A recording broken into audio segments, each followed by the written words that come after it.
사실 이럴 때가 가장 합리적인 매수 구간이죠. 비트코인도 똑같습니다. 현재 과도하게 반응하면서 투매가 나오고 있기 때문에 박앤셀 구간이라 볼 수 있습니다.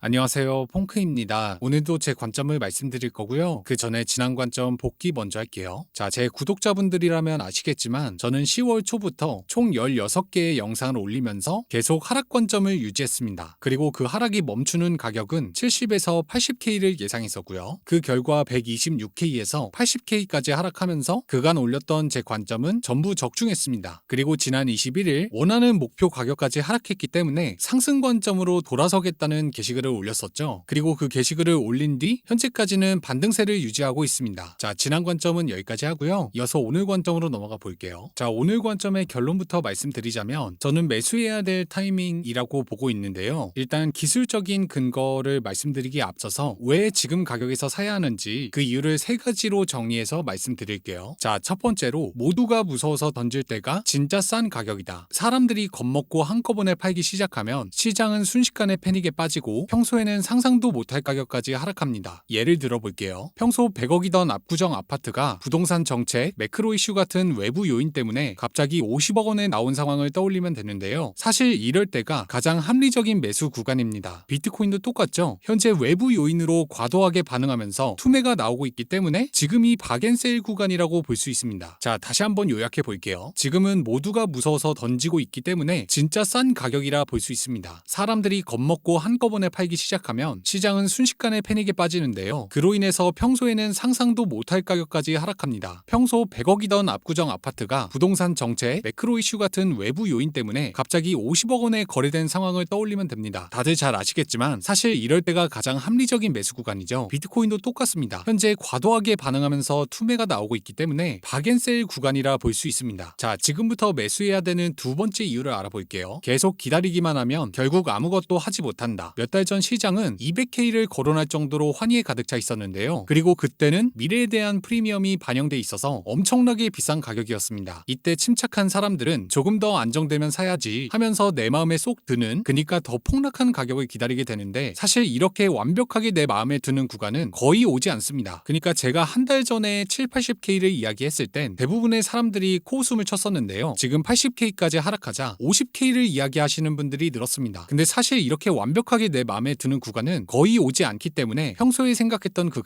가격에 오면 처음 했던 생각을 바꾸지 말고 진입하시는 게 좋습니다. 이 사람 심리라는 게 떨어지고 있으면 더 떨어지길 바라고 반대로 반등하면 다시 하락할 거야 하면서 계속 기다리게 되는데요. 그러다 보면 결국 아무것도 매수를 하지 못합니다. 수익도 내지 못하고요. 따라서 원래 전략 그대로 가격이 충분히 싸졌다면 쌀 때 사서 비쌀 때 파는 게 좋습니다. 그러지 못한다면 결국 원하는 가격까지는 오지 않을 거고 매수를 하지 못해서 결국 수익을 낼 수 없습니다. 자, 지금부터 매수해야 되는 세 번째 이유를 알아볼게요. 하락장에서는 반대로 해야 됩니다. 대부분의 사람은 감정에 흔들려 매수 매도를 결정하는데요. 쉽게 말해 무서울 땐 팔고 환호할 때 산다는 이야기인데 우리는 이 방식으로 늘 청산당해 왔습니다. 그리고 이제는 이 방식을 놓아줄 때가 왔고요. 무서울 때 사서 환호할 때 매도해야 합니다. 되게 쉬운 말이지만 이것만 지켜도 평단가가 낮아져서 심리 싸움에서 우위에 서게 됩니다. 자, 총 세 가지 이유를 다시 한번 짧게 요약해 볼게요. 모두가 무서워서 던질 때가 진짜 싼 가격이다. 현재 시장이 패닉에 빠졌기 때문에 상상도 못할 가격까지 하락했습니다. 평소 100억이던 아파트가 외부 요인으로 50억까지 하락했다면 가장 합리적인 매수 구간에 들어섰다고 볼 수 있습니다. 비트코인도 똑같기 때문에 지금이 박앤세일 구간이라 볼 수 있습니다. 두 번째, 계속 기다리면 결국 아무것도 할 수 없습니다. 몇 달 전 시장은 환희에 가득 차 있었는데요. 그 당시엔 미래에 대한 프리미엄이 이미 반영돼 있어서 엄청 비쌌습니다. 따라서 침착한 사람들은 안정되면 사야지 하면서 더 폭락한 가격을 기다리는데 사실 더 폭락한 구간은 거의 오지 않습니다. 사람 심리라는 게 떨어지고 있으면 더 떨어지길 바라고 반등하면 다시 하락한 가격을 기다리게 되는데요. 그걸 반복하다 보면 결국 아무것도 하지 못합니다. 아무것도 하지 않으면 아무 수익도 낼 수 없기 때문에 쌀 때 사서 비쌀 때 파는 게 좋습니다. 세 번째, 하락장에선 반대로 해야 한다. 감정에 흔들려 매수 매도를 결정하면 무서울 때 팔고 환호할 때 사게 되는데요. 우리는 이 방식으로 매번 청산당해 왔기 때문에 이제는 무서울 때 사고 환호할 때 매도해야 됩니다. 자, 그럼 이쯤에서 궁금증이 하나 생기죠. 가격이 하락할 때 때 사는 건 맞는데 왜 하필 지금이냐? 그거에 대한 답을 드릴게요. 과거 대세 상승장의 조정이나 폭락장에서는 단기적으로 40% 가까이 폭락하면 반등하는 경향이 있었습니다. 백테스팅 해볼게요. 자, 21년부터 22년까지 이어진 폭락장을 보겠습니다. 한 달 동안 40%가 폭락했고 그 이후 24% 반등, 다시 한 달 동안 36%가 폭락했고 그 이후 46% 반등했습니다. 다시 한번 47% 하락, 27% 반등, 45% 하락하고 43% 반등했습니다. 27% 하락했고 그 이후 18% 반등, 27% 하락하고 18% 반등했습니다. 일단 대세 하락장에서도 40% 가까이 폭락하면 20%가 넘게 반등했죠. 자, 그럼 이번 상승장을 볼게요. 첫 번째 상승 파동, 그리고 조정이 왔고 22% 하락했습니다. 그리고 다시 한번 상승했죠. 그 이후 20%씩 하락했지만 결국 큰 폭으로 상승했습니다. 32% 하락하고 다시 한번 상승, 31% 하락하고 다시 한번 상승했습니다. 자, 이제 현재 시점을 볼게요. 자, 과거 하락장이 오거나 아니면 상승장 도중 조정을 받아도 40% 가까이 하락하면 어김없이 반등했습니다. 현재도 마찬가지죠. 두 달이 채 안 돼서 36%나 폭락했기 때문에 단기적으로 과매도되었다고 볼 수 있습니다. 따라서 기술적으로나 심리적으로 평균으로 회귀할 가능성이 있기 때문에 지금부터 매수하는 것이 좋습니다. 자, 오늘 관점의 결론을 말씀드릴게요. 저는 이제부터 매수해야 될 타이밍이라 보고 있고요. 제 유튜브 커뮤니티에 게시한 것처럼 83K에서 1차 매수했습니다. 만약 여기서 상승 추세를 시작하면 계속 홀드할 예정이고 반대로 한 차례 더 하락하면 77K와 75K에서 추가 매수하겠습니다. 자, 오늘 영상은 여기까지고요. 제 실시간 관점은 텔레그램과 멤버십에서 확인하실 수 있으니까 관심 있으신 분들은 고정 댓글 확인해 보시길 바랍니다. 제 영상이 도움되셨다면 구독, 댓글, 좋아요 부탁드릴게요.